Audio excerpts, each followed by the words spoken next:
मध्ये गेल्याच्या आधी अध्यक्षाने अशा प्रकारचं स्पष्टीकरण दिलं होतं की जो मेल आला होता त्या मेल संदर्भामध्ये त्यांनी सांगताना असं सांगितलंय की एक जो त्याचा मित्र होता तो त्या परीक्षेमध्ये नापास झाला, त्यामुळे त्याने तो बोगस प्रकारचा मेल केला, पेपर फुटला म्हणून, जेणेकरून पुन्हा परीक्षा व्हावी आणि त्याला बसता यावं, अशा प्रकारचं स्पष्टीकरण आले. तर तुमच्याबरोबर काय सांगा? एक तर जे स्पष्टीकरण तुम्ही म्हणत आहात त्याचं एक पत्र, तो जो काय गौरव पाटील आहे त्यांनी ते पत्र दिलं होतं आणि त्या पत्रावर ते बोलत होते. आता हा ऋषिकेश गांगडे नावाचा जो मुलगा आहे तो एक सामान्य परिवारातला एक विद्यार्थी आहे आणि असे किती विद्यार्थी होते तर 44,000 पेक्षा जास्त विद्यार्थी होते. त्याच्यातून किती हे इंटरव्ह्यू साठी सिलेक्ट झाले तर 505 सिलेक्ट झाले. एक तर आपण समजून घेतलं पाहिजे, जेव्हा MPSC आयोग परीक्षा घेते आणि परीक्षा घेतल्यानंतर जेव्हा निकाल दिला जातो, प्रत्येक उमेदवाराला ती जी आन्सर शीट आहे ती दिली जाते, त्याला किती मार्क्स आलेत हे सांगितलं जातं. पण या ठराविक परीक्षेसाठी ज्याच्यावर आम्ही आक्षेप घेतलेला आहे, तिथं पेपर फुटला असं आम्ही तिथं म्हणत आहोत, त्यात फक्त 505 लोकांपैकी ठराविक लोकांनाच ती आन्सर शीट त्या ठिकाणी दिली गेली ना, त्यांना तिथं बोलवलं आलं. बाकीच्यांना अजूनपर्यंत क्लॅरिटी दिली नाही. हा मुद्दा आम्ही मांडला, ते म्हणाले की आम्ही देतो. मग प्रचलित पद्धतीने जर त्या आन्सर शीट दिल्या जात होत्या आतापर्यंत, या ठराविक परीक्षेलाच का नाही दिल्या गेल्या असा आम्ही त्या ठिकाणी त्यांना प्रश्न विचारला आहे. त्याच्याच बरोबर सेक्रेटरी साहेबांना जेव्हा आम्ही आता भेटलो त्यांना पूर्णपणे हिस्ट्री सांगितली. त्यानंतर हा जो गौरव पाटील आहे, त्याचं नाव गौरव पाटील खरं असलं तरी तो स्वतःला लोकेश पाटील सुद्धा म्हणतो. म्हणजे जो नावाबद्दलच बऱ्याच वेळा कन्फ्यूज झालेला हा जो मुलगा आहे तेव्हा किती विश्वास ठेवायचा हा एक मुद्दा आहे. त्यानंतर ऋषिकेश गांगडे यांनी जी कंप्लेंट केली, दोघांनी मिळून ती कंप्लेंट केली होती, त्यामुळे कंप्लेंटला तुम्हाला सिरियस तिथे घ्यावंच लागेल. पण फक्त याच लोकांनी कंप्लेंट केलं असं नाही. आमच्या अंदाजाने आतापर्यंत आयोगाला 100 पेक्षा जास्त ईमेल आलेले आहेत. त्यातल्या ठराविक ईमेलची दखल घेऊन आज त्यांनी काही स्पष्टीकरण दिलंय, नाहीतर त्याला आपण आयोगाकडनं प्रसिद्धीपत्र त्या ठिकाणी काढलेले आहेत. पण त्याच्यामध्ये ठराविक लोकांचीच नावं घेतलेली आहेत. त्याचा पूर्ण अभ्यास आपण केला. कुठेतरी एक या प्रसिद्धी पत्राकडे बघितल्यानंतर तो जो ऋषिकेश गांगडे त्याला दुर्दैवाने टार्गेट केलं जातं का काय असा आम्हाला आता प्रश्न तिथं निर्माण व्हायला लागलेला आहे. त्यामुळे एका व्यक्तीने या प्रक्रियेच्या विरोधात आवाज उठवला म्हणून त्याचा आवाज हा दाबला जातोय का? कारण का तुम्ही बघितलं असेल गौरव पाटील त्याचा आवाज कुठेतरी दाबला गेला. ऋषिकेश गांगडे त्याचा मित्र असताना त्यांनी सांगितलं की त्याचे वडील आज सकाळी त्याला भेटले आणि भेटल्यानंतर ती माणसं कशी आहेत हे तुम्हाला माहिती आहे, आम्हाला भीती वाटते, अशी कुठेतरी भीती त्या वडिलांनी तिथे व्यक्त केली. त्यामुळे ह्या सगळ्या विषयामध्ये जेव्हा सेक्रेटरी MPSCच्या सेक्रेटरींशी आम्ही बोललो, त्यांनी आम्हाला सांगितलेलं आहे की आजच्या आज पोलिसांना सांगून आम्ही तिथं FIR करण्यासाठी सांगणार आहोत, तपास सुरू करण्यासाठी तिथं सांगणार आहोत. आम्ही बोलत असताना त्यांना एवढंच सांगितलं की 150 लोकांची ही जाहिरात होती, त्यामुळे 150 लोकांना या परीक्षेच्या माध्यमातून घेतलं जाईल. 100% विद्यार्थी चुकीचे आहेत, नाहीतर 100% विद्यार्थ्यांनी चोरी केली असं आमचं म्हणणं नाही. त्याच्यात जे लोक चुकीचे आहेत, ज्याच्यामध्ये तुम्ही त्यांचे मोबाईल बघा, त्याच्यात काय इन्व्हेस्टिगेशन करायचे तुम्ही करा. तो जो काही नंदुरबारचा काय ना कौटिल्य नावाची जी काही एजन्सी आहे, जो पाटील आहे, त्याचा तुम्ही मोबाईल घ्या, त्याचा डंप घ्या. जो काही उमेदवार आहे ज्यांनी हे गौरव पाटलाला ही सगळी माहिती दिली होती, त्या उमेदवाराचा सुद्धा तुम्ही फोन घ्या, गौरव पाटलाचा फोन घ्या, त्याचा डंप घ्या आणि याच्यामध्ये जो कोणी जबाबदार आहे त्याचं सगळं प्रॉपर इन्व्हेस्टिगेशन सायंटिफिक पद्धतीने तुम्ही करा. फक्त एकच कंडिशन आहे, तुम्ही खरात प्रकरणाच्या बाबतीत 15 ते 20 दिवसामध्ये तपास करून पार कोणकोणाची नावं आहेत ते तुम्ही डिक्लेअर तिथं केली होती. इथं सामान्य परिवारातल्या युवांच्या भवितव्याचा विषय आहे, त्यात वेळ न घालवता पोलीस डिपार्टमेंटला तुम्ही सांगावं लवकरात लवकर इन्व्हेस्टिगेशन करून पुढच्या 15 ते 20 दिवसामध्ये तुम्हाला तपास हा पूर्ण करून या विद्यार्थ्यांना सांगावं लागेल. कारण का आमचं हेही मत आहे की काही विद्यार्थी एज बार होण्या अगोदर जर परत एकदा परीक्षा घ्यायची असेल ना, तर जे काय असेल तर ते तुम्हाला पुढच्या 15 ते 20 दिवसामध्ये ही सगळी प्रक्रिया पूर्ण करावी लागेल. आणि उद्या जाऊन तुमच्याकडे जेव्हा आम्ही 15-20 दिवसानंतर परत येऊ, तुम्ही कृपा करून आम्हाला सांगू नका. पोलीस प्रशासनाकडे आम्ही हे सगळं प्रकरण दिलेलं आहे, तपास ते करत आहेत, उशीर ते लावत आहेत. आम्ही हे कुठेही ऐकणार नाही. त्यावेळेस इथेच एक खूप मोठं आंदोलन युवकांच्या माध्यमातून तिथे केलं जाईल. त्यामुळे जी काय लोकांच्या मुलांच्या मनामध्ये आता शंका निर्माण झालेली आहे आयोगाच्या बाबतीत ती फार डेंजरस आहे. कारण का युवकांचा त्याच्यामध्ये पूर्णपणे मदत आहे. त्याच्याच बरोबर ते असंही सांगणार आहेत आज परिपत्रक काढून की ज्या मुला-मुलींना या प्रक्रियेवर शंका आहे त्यांच्याकडे काय पुरावे आहेत त्यांनी आयोगाकडे ते पुरावे ईमेलच्या माध्यमातून पाठवण्यात यावे. आणि मला युवांना सुद्धा सांगायचंय, तुम्हाला जर असं वाटत असेल की आम्ही आमचं नाव दिल्यानंतर अडचण येऊ शकते तर तशी अजिबात तुम्ही काळजी करू नका. आणि जर तुम्हाला खरंच काळजी वाटत असेल तर पुण्यामध्ये आम्ही असताना आमच्यापर्यंत तुम्ही ती माहिती द्या. आम्ही ती माहिती तिथं आयोगाच्या ठिकाणी तिथं सांगू. आणि मला ऋषिकेश गांगडेंना सांगायचं आहे आणि हे आयोगाला सुद्धा सांगितलेलं आहे, तुम्ही परिपत्रक आज जे काढलेलं आहे त्याच्यामध्ये प्रत्यक्ष अप्रत्यक्ष ऋषिकेश गांगडे जे युवा आहे तो धाडसी युवा आहे, तो या सिस्टमच्या विरोधात उभा राहतोय आणि तिथं बोलतोय.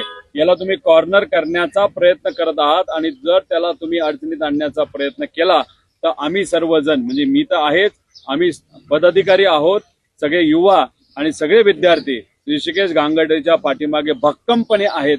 एवढंच या ठिकाणी आपल्या सर्वांना सांगतो. एमपीएससीच्या या संदर्भामध्ये तुम्ही चर्चा करताना तुम्हाला भूमिका संशयास्पद वाटते? ज्या पद्धतीने लागायला पाहिजे होता त्याच्याच बरोबर जे काही प्रश्नपत्रिके उत्तरपत्रिके हे सगळ्यांना द्यायला पाहिजे होते ते याच विशिष्ट परीक्षेच्या बाबतीत तसं झालेलं दिसत नाही. बाकीच्या परीक्षेच्या बाबतीत ते होतं, याच परीक्षेच्या बाबतीत ते का नाही झालं याच्यामुळे नक्कीच कुठे ना कुठेतरी शंका निर्माण झालेली आहे. आणि ती जे काही कौतल्य नावाची जी कुठली संस्था आहे त्यांच्याकडनं जे काही पेपर नाही तर ती काही प्रश्नपत्रिका जी डिक्लेअर झाली असं त्या व्हॉट्सअप चॅटमध्ये दिलेलं आहे. त्याच्यात 90% प्रश्न हे आयोगाच्या प्रश्नाची मॅच होतात. हे बघून नक्कीच आम्हाला कुठे ना कुठे टेन्शन वाटतंय. कारण आयोगावर आमच्या सगळ्यांचा विश्वास आहे, अजूनही विश्वास आहे. पण अशा पद्धतीने पेपर जर फुटत असतील तर येणाऱ्या कुठल्याही आयोगाच्या एक्झामवर मुलं आक्षेप घेऊ शकतात. तुमच्याकडचे काही पुरावे तुम्ही त्यांना दिलेले आहेत? तुमच्याकडे काही पूर्णपणे सगळे पुरावे आम्ही आयोगाकडे तिथे दिलेले आहेत. याच्या पुढे सुद्धा जर आमच्याकडे काही पुरावे आले ते आम्ही त्यांना देऊ. आणि आम्ही दिलेल्या पुराव्यावर ते पोलिसांना सांगून आजच्या आज तिथं इन्व्हेस्टिगेशन सुरू व्हावं असं या पोलीस विभागाला ते विनंती करणार अध्यक्ष आहे. सांगतात की 2च मेल आले आणि तुम्ही सांगता 100 मेल त्यांच्याकडे गेलेले आहेत की पेपर फुटलेले. हे तर अध्यक्षांना काय माहित नाही हेच आपल्याला तिथं म्हणावं लागेल. कारण सेक्रेटरी साहेब आणि तिथं असणाऱ्या अधिकाऱ्यांशी बोलत असताना त्यांचं म्हणणं आलं बरेच ईमेल आम्हाला आलेत, काही मुलींचे ईमेल आलेले आहेत. मुलींचं फक्त नाव आम्ही डिक्लेअर तिथं केलं नाही म्हणून त्यांचं नाव आम्ही त्याच्यामध्ये घेतलेलं नाही. त्यामुळे आता अध्यक्ष हे कदाचित इंटरव्ह्यू घेत असताना व्यस्त असावेत. त्यांना काय वस्तुस्थिती आणि काय परिस्थिती ही माहिती नसल्यामुळे कमी माहितीवर त्यांनी ते वक्तव्य केलं असावं. पण आतापर्यंतच्या आलेल्या माहितीवर आम्हाला जे कळलेलं आहे भरपूर मेल त्या ठिकाणी आलेले आहेत.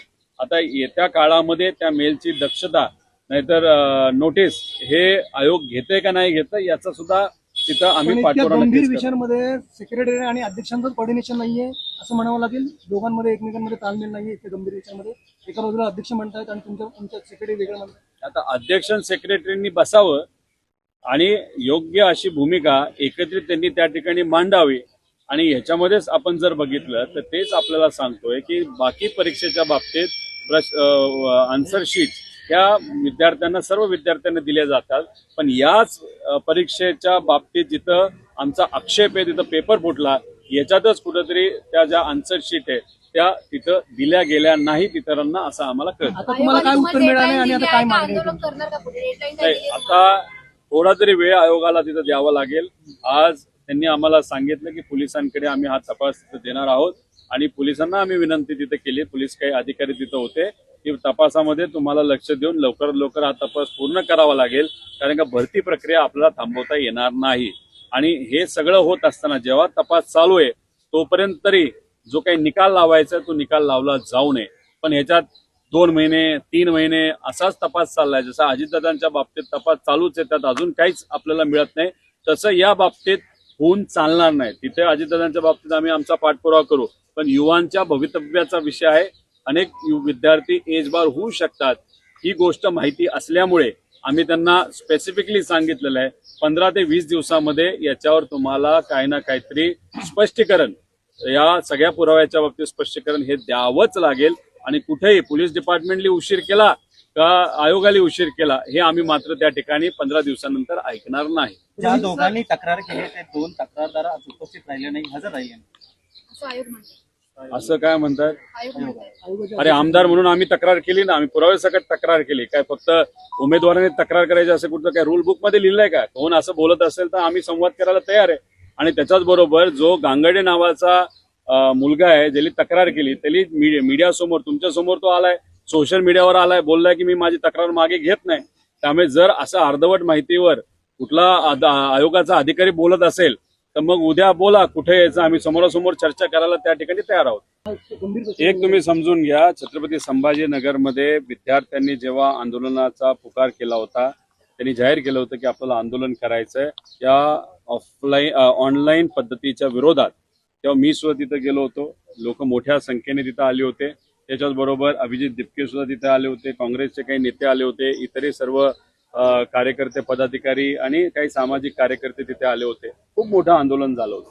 त्यानंतर आम्ही मुख्यमंत्री साहेबांना भेटलो, उपमुख्यमंत्री साहेबांना भेटलो, पवार साहेबांची बैठक झाली. हे सगळे विद्यार्थी तिथं मुख्यमंत्री साहेबांना भेटले आणि हे सगळं झाल्यानंतर मग कुठं ना कुठंतरी सरकारला कळलं हे महागात पडेल. एक विषय तुम्ही समजून घ्या की ऑनलाईन परीक्षा आता ज्या ज्या झालेल्या आहेत, तलाठी भरती सुद्धा तशीच झाली होती, त्यात भ्रष्टाचार झालेला आहे. स्पर्धा आपलं तुमची SRPFचं तसंच काहीतरी झालेलं आहे. त्यामुळे ऑनलाईनमध्ये जेव्हा ऑफलाईन तुम्ही परीक्षा घेता तेव्हा एकच पेपर काढला जातो. काय 100 प्रश्न होते. तुम्ही जेव्हा ऑनलाईन जाता तुम्हाला करीबन 50 वेळा परीक्षा घ्यावी लागते, कारण ते सेंटर कमी असतात. मग तुम्हाला 5000 प्रश्न करावे लागतील. अरे 100 प्रश्नामध्येच जर इथं पेपर फुटत असेल, जेव्हा तुम्ही 5000 प्रश्न करणार असाल तेव्हा फुटण्याचं प्रमाण हे वाढू शकतं. त्यामुळे कधीही ऑफलाईन असणं हे महत्वाचं आहे. पण ऑफलाईन ही परीक्षा होत असताना पेपर सेट करणाऱ्या व्यक्तीकडनं हा पेपर फुटला का वरिष्ठांकडनं पेपर फुटला हे मात्र त्या ठिकाणी बघण्याची जरूरत आहे. MPSC वर आमचा आणि विद्यार्थ्यांचा विश्वास आहे, पण जो काय तडा या एक्झाममुळे नाही तर या पेपर फुटीमुळे गेलेला आहे तो मात्र त्या ठिकाणी प्रॉपर कारवाई करून तो तिथं इन्व्हेस्टिगेशन प्रॉपर होऊन कारवाई योग्य पद्धतीने व्हावी अशी आमची सगळी मागणी आहे. या ठिकाणी पॉलिटिकल दबाव आहे आयोगावर. वेळ अजून जर लावला तर पॉलिटिकल 100% दबाव आहे. आता आज आयोगाकडनं होम डिपार्टमेंटकडे हा विषय जाणार आहे. होम डिपार्टमेंटनी याच्या आधी असे अनेक काही केसेस आहेत ते पटपट सॉल्व्ह केलेले आहेत. खरात प्रकरण याच्यामध्ये काय अंतर्गत राजकारण होतं त्यांना माहीत असेल, पण लय खूप स्पीडली ते प्रकरण हाती घेतलं होतं. आता हे प्रकरण हलक्यात घेतात का स्पीडली घेतात हे शेवटी होम डिपार्टमेंटवर अवलंबून आहे. आणि होम डिपार्टमेंटचा विषय आल्यानंतर इथं नक्कीच राजकारण होऊ शकतं.